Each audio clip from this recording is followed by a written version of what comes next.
उसके माता पिता अक्सर उसे डांटते थे और कहते थे कि समय के मूल्य को समझो रोहन, इसे बुद्धिमानी से उपयोग करो, लेकिन उसने कभी उनकी बात नहीं सुनी। एक दिन रोहन के पिता ने उसे पहाड़ी पर मठ में भेजा। उन्होंने कहा कि बुद्धिमान भिक्षु से मिलो, वह तुम्हें कुछ मूल्यवान सिखाएगा। पहाड़ों के बीच बसे छोटे से गांव में रोहन नाम का एक लड़का रहता था। वह बहुत बुद्धिमान था लेकिन आलसी भी था। वह अपना समय खेलने और सोने में बर्बाद करता था। कभी यह नहीं समझ पाया कि समय कितना कीमती है।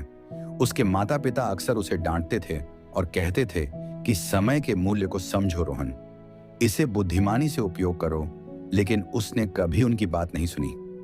एक दिन रोहन के पिता ने उसे पहाड़ी पर मठ में भेजा। उन्होंने कहा कि बुद्धिमान भिक्षु से मिलो, वह तुम्हें कुछ मूल्यवान सिखाएगा। रोहन अनिच्छा से पहाड़ी पर चढ़ गया और मठ में पहुंच गया। वहां एक वृद्ध साधु ने मुस्कुराते हुए उसका अभिवादन किया।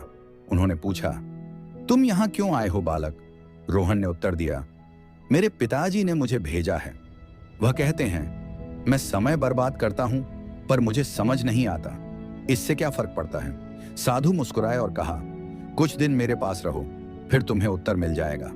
अगली सुबह साधु ने रोहन को एक घड़ा दिया और कहा, सूर्योदय से पहले नदी से पानी ले आओ। रोहन अभी भी नींद में था। उसने सोचा, जल्दी क्यों करनी है, सूर्योदय तो रोज होता है। वह रास्ते में खेलने लगा और कंकड़ों से खेलते हुए देर से नदी पर पहुंचा। जब वह पानी लेकर लौटा तो सूर्य उदय हो चुका था। साधु ने शांति से कहा, तुम देर से आए हो, आज का पाठ समाप्त हो गया है, कल फिर प्रयास करो। अगले दिन रोहन फिर गया, पर फिर समय बर्बाद हुआ। जब वह लौटा तो सूर्य उदय हो चुका था।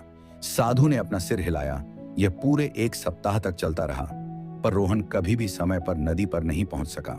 एक शाम निराशा में रोहन ने पूछा, इन सब का क्या अर्थ है? साधु उसे एक बगीचे में ले गया और एक फूल की कली की ओर इशारा करते हुए कहा, क्या तुम यह देख रहे हो?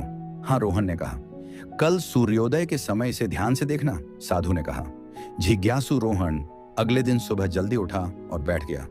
फूल के पास जैसे ही सूरज का पहला पेड़ गिरा, कलियां धीरे धीरे एक सुंदर फूल में खिल गईं। उसने आश्चर्य में देखा।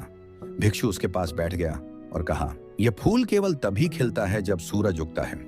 अगर इसे सूरज की रोशनी से वंचित किया जाता है तो यह ठीक से नहीं खिलेगा। समय किसी के लिए नहीं रुकता।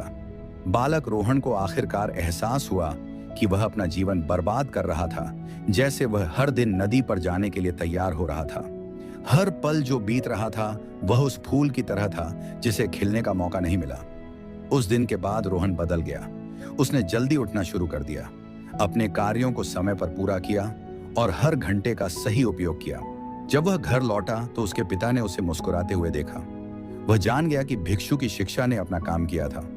रोहन ने सीखा था कि एक बार खो गया समय कभी वापस नहीं आता है। दोस्तों, अगर वीडियो अच्छा लगे तो वीडियो को लाइक, शेयर और मेरे चैनल ग्रो द लाइफ को सब्सक्राइब करें। धन्यवाद।